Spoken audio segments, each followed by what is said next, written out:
Hi everyone, welcome to new video new blog. और ये जो वीडियो है वो वीज़ा के बारे में होगा। हाउस बिल्डिंग का वीज़ा मैंने 2-3 वीडियो और भी बनाए, लेकिन ये थोड़ा न्यू मतलब और डिटेल में मैं बनाना चाहता हूँ कि मैंने वीज़ा कैसे अप्लाई किया था। पर्सनली मतलब मेरा एक्सपीरियंस है कि कैसे मेरा प्रोसेस हुआ था वीज़ा का, हाउस बिल्डिंग का।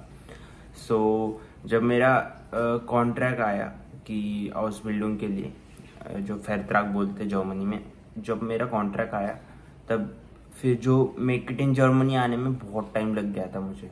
जैसे कि अगर आप प्रोसेस कर रहे हो तो आपको पता चल गया होगा कि मतलब कैसे कितने कौन से डॉक्यूमेंट चाहिए आपको।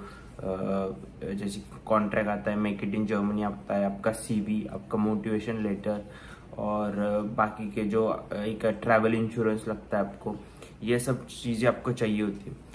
मेरा मेरा मतलब मेरे केस में क्या हुआ था, जैसे कि मेरा कॉन्ट्रैक्ट आ गया और मैंने सिर्फ कॉन्ट्रैक्ट के बेसिस पे, मतलब मेरे पास सिर्फ कॉन्ट्रैक्ट था हाउस बिल्डिंग के वीज़ा के लिए अप्लाई करने के लिए। तो मैंने डायरेक्टली अपॉइंटमेंट बुक कर ली और अपॉइंटमेंट बुक करने में मुझे 1 महीना लग गया था। मतलब 1 महीने तक मिल ही नहीं रही थी मुझे। जब मतलब 1 महीने बाद जब अपॉइंटमेंट मिली तब मेरे पास सिर्फ कॉन्ट्रैक्ट था, CV, motivation letter, travel insurance. Travel insurance आप मतलब ऐसे जैसे कि आपका एक्सपेक्टेड ट्रैवल डेट पकड़ के ले सकते हो। 3 हज़ार में मिल जाता है, आप कौन सी भी वेबसाइट से ले सकते हो। वो नॉर्मल होता है, इतना कोई मतलब इम्पोर्टेंट होता है, लेकिन इतना महंगा लेने की ज़रूरत नहीं है आपको। एक नॉर्मल बेसिक सा अगर आप लेते हो तो भी चल जाता है।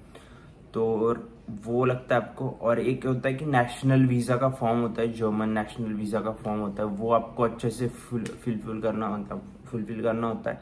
वो आपको website make it in Germany की जो वेबसाइट है उस पर आपको मिल जाएगा कि नेशनल वीज़ा का फॉर्म वो आपको चाहिए। और आपको सीवी, मोटिवेशन लेटर, और सीवी आप प्रेफर करो कि जर्मन और इंग्लिश दोनों में रहे, मतलब वो आसानी हो, दोनों सबमिट कर दो आप। जैसे कि वो मांगते कोई एक इंग्लिश वाला ही प्रेफर करते हैं, लेकिन आप उनको बाद में बोल सकते हो कि आपको एक्स्ट्रा डॉक्यूमेंट सबमिट करने।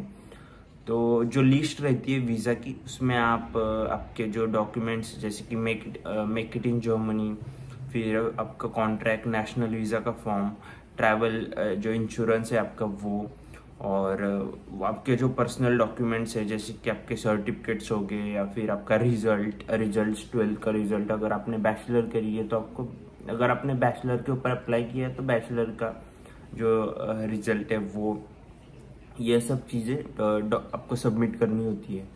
और इसमें मतलब लिस्ट चेंज हो सकती है। आप मेक इट इन जर्मनी की वेबसाइट पे जाओगे तो वहाँ पे आपको लिस्ट मिल जाएगी कि कौन से डॉक्यूमेंट्स आपको चाहिए। एम्प्लॉयर, क्योंकि हाउस बिल्डिंग का वीज़ा ना एम्प्लॉयर वीज़ा में आता है, कैटेगरी में आता है। मैंने भी जब मैं BFS में गया था तो मैंने उनको बोला कि मुझे हाउस बिल्डिंग के वीज़ा के लिए अप्लाई करना है। तो उन लोगों ने बोला कि ऐसा कोई वीज़ा नहीं है हाउस बिल्डिंग का वीज़ा, क्योंकि हाउस बिल्डिंग मतलब जर्मन वर्ड है, तो वहाँ पे ऑब्वियसली नहीं, मतलब कोई किसी को समझ में नहीं आएगा कि कौन सा प्रोग्राम है, क्या है।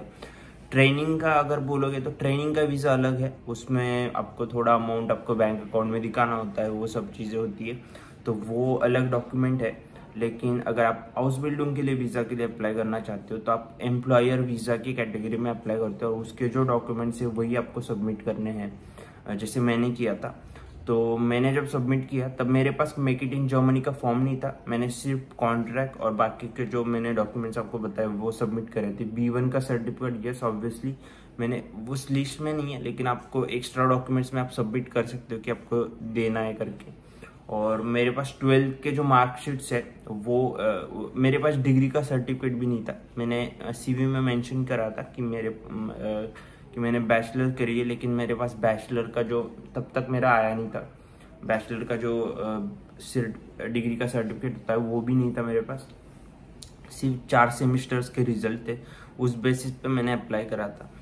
तो आप समझ सकते हो कि कौन सी चीज़ इंपॉर्टेंट होती है और कौन सी नहीं। आपका जो कॉन्ट्रैक्ट है और मेक इट इन जर्मनी है, वही 2 डॉक्यूमेंट्स बहुत इंपॉर्टेंट होते हैं। ऑब्वियसली आपके बाकी के सारे डॉक्यूमेंट्स पे वो आपका नेम, एड्रेस, वो चीज़ें भी इंपॉर्टेंट होती है, लेकिन जो मेन डॉक्यूमेंट्स है वो 2 ही होते हैं।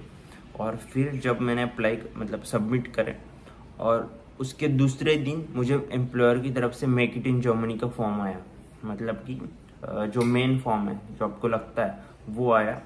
तो क्योंकि जब आप सारे डॉक्यूमेंट सबमिट करते हो तो वो लोग बोलते हैं कि अगर कोई डॉक्यूमेंट आपको मतलब एम्बेसी अगर आपको डिमांड करती है तो आपको वो बाद में सबमिट करने होंगे। तो वहाँ पे एक बॉक्स होता है, वहाँ पे आपको टिक करना होता है कि सारे डॉक्यूमेंट्स आपने दे दिए करके। और बाद में मेक इट इन जर्मनी जब मेरा नेक्स्ट डे आया तो मैंने फिर उनको मेल कर दिया, या अभी आप पर्सनली जाके भी सबमिट कर सकते हो। तो फिर मैंने पर्सनली मेल कर दिया उन लोगों को कि मेरा ये जो make it in Germany form है वो आ गया, अभी मुझे वो सबमिट करना है। वो आपकी सारी डिटेल्स मतलब ये सब पूछते हैं, मतलब मेल पे भेजना होता है आपको।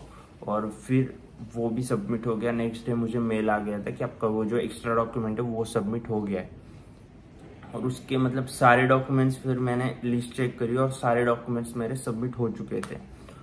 फिर उसके बाद 24 डेज तक मुझे कोई रिप्लाई नहीं आया। 24 डेज के बाद मुझे रिप्लाई आया कि आपका जो प्रोसेस वीज़ा एप्लीकेशन है वो मतलब प्रोसीड हो गया है। और फिर वो मतलब कुरियर की घर पे आया था और फिर मैंने देखा कि उसमें वीज़ा लगा है। इसमें भी क्या हो जाता है कि आपको जो नेशनल वीज़ा लगता है एम्प्लॉयर की, मतलब डी टाइप का वीज़ा होता है वो, उसमें भी मुझे क्या होता, मेरे साथ जिन लोगों ने अप्लाई करा था उनको 6 मंथ्स का वीज़ा मिला था, मुझे मिला था 3 महीने का सिर्फ वीज़ा।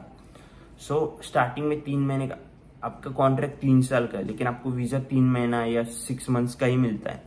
उसके बाद जब आप यहाँ पे आते हो तो यहाँ पे अगेन आप आउसलैंडिश बेहोडे में एक अपॉइंटमेंट लोगे और उसमें फिर आप उनको बताओगे कि मेरा कॉन्ट्रैक्ट 3 साल का है, आप हाउस बिल्डिंग करने आए हो। और फिर वहाँ यहाँ पे जो आपका 3 साल का 3 महीने का जो वीज़ा लगा है वो आप उनको दिखाते हो।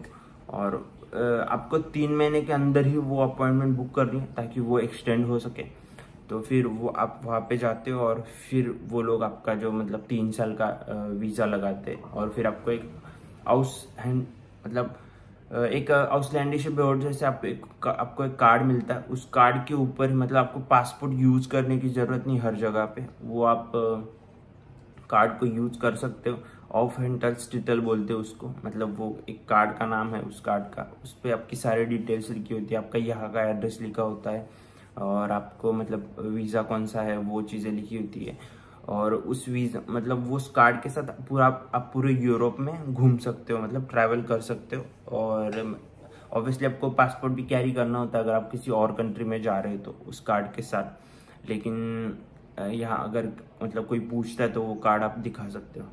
तो ये सब वीज़ा का प्रोसेस मतलब यही प्रोसेस होता है, इतना कोई ये नहीं होता। बस आपको सारे डॉक्यूमेंट चाहिए जो इम्पोर्टेंट डॉक्यूमेंट्स मैंने बोले कि जैसे कि आपका कॉन्ट्रैक्ट, आपका make it in Germany form. वो make it in Germany form मतलब बहुत सारे लोगों को पता नहीं है, लेकिन वो आपको एम्प्लॉयर ही प्रोवाइड करता है। कॉन्ट्रैक्ट और make it in Germany form ये दोनों मतलब 2 फॉर्म आपको एम्प्लॉयर की तरफ से ही मिलेंगे। और नेशनल वीज़ा का फॉर्म बस आपको फिलअप करना है और फिर बाकी सारी चीज़ अब तो आपके पास होती ही है। और ये जो मतलब यही प्रोसेस था मेरा। आपको बस थोड़ी दिक्कत अपॉइंटमेंट बुक करने में हो सकती है, जैसे कि मिलती नहीं है जल्दी से, या फिर आपका जो मेक इट इन जर्मनी का फॉर्म है वो जल्दी नहीं आता। तो अगर आप उनको बोलते हो कि मैं बाद में सबमिट करूँगा तो वो आप कर सकते हो उनको बोल के कि आपको बाद में सबमिट करना है। तो बहुत इजी प्रोसेस है, लेकिन वो 2 महीना पकड़ लो लग सकता है, कभी कभार लेट हो जाता है कि वीज़ा आने में या फिर डिसीजन लेने में उनको। आपको बस ये चीज़ें ध्यान रखनी कि आपके जो स्पेलिंग मिस्टेक्स है, मेरा जैसे सरनेम में मेरा स्पेलिंग मिस्टेक्स हो गया था, तो इन सब चीज़ों के ध्यान रखना है कि आपको कि सारे डॉक्यूमेंट्स पे एक सेम एड्रेस होना चाहिए और सेम मतलब नेम में कोई मिस्टेक्स नहीं होनी चाहिए। ये सब चीज़ें अगर आपके पास है तो वीज़ा ऑब्वियसली आपका लग ही जाता है। और हाउस बिल्डिंग के वीज़ा में ऐसा कोई डॉक्यूमेंट नहीं है जो आपको जैसे कि ब्लॉक अकाउंट, ये सब चीज़ आपको सबमिट करने की ज़रूरत है नहीं, आपको कोई अमाउंट नहीं दिखाना होता है। ये सब आपका जो एक मतलब फर्स्ट 1 मंथ के लिए आप सर्वाइव कर पाओ इतना अमाउंट आपके पास होना चाहिए, उसके लिए भी डॉक्यूमेंट नहीं होता है। लेकिन जो बाकी के डॉक्यूमेंट्स मैंने जैसे बोला था कि आपका जो अकोमोडेशन और फूड का जो डॉक्यूमेंट है, और स्कूल के तरफ से अगर आपको एम्प्लॉयर कुछ डॉक्यूमेंट्स भेज रहा है तो वो सारे डॉक्यूमेंट्स आपको एक्स्ट्रा डॉक्यूमेंट्स में सबमिट करने हैं। उनको बोलना है आपको कि मुझे एक्स्ट्रा डॉक्यूमेंट्स भी सबमिट करने हैं, जैसे कि उनको सपोर्टिव डॉक्यूमेंट आप बोल सकते हो। उससे एक हेल्प होती है कि आपको वीज़ा लग जाएगी। उनको कोई डाउट है कि उनको मतलब किसी डॉक्यूमेंट में उनको डाउट आ रहा है, तो वो सारे डॉक्यूमेंट सपोर्ट करते हो कि यस मतलब सारी चीज़ें इसको प्रोवाइड करी जा चुकी है, जिसकी अकोमोडेशन और फूड, क्योंकि ये मेन चीज़ होती है। क्योंकि वो भी सोचते हैं कि अगर कोई बंदा आ रहा है जर्मनी में तो वो सरवाइव कैसे करेगा, है ना, वो मेन चीज़ होती है। तो वो सारे डॉक्यूमेंट्स अगर आपके पास है तो वीज़ा लगने में बहुत आसानी होती है। अगर आपको सारे जो जेन्युइन डॉक्यूमेंट्स वो होनी चाहिए आपके पास।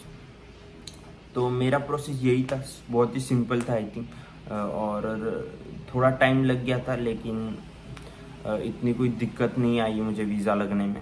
सो हाउसबिल्डों के वीज़ा मोस्टली लग जाते, बस आपके पास सारे जेन्युइन डॉक्यूमेंट्स होने चाहिए।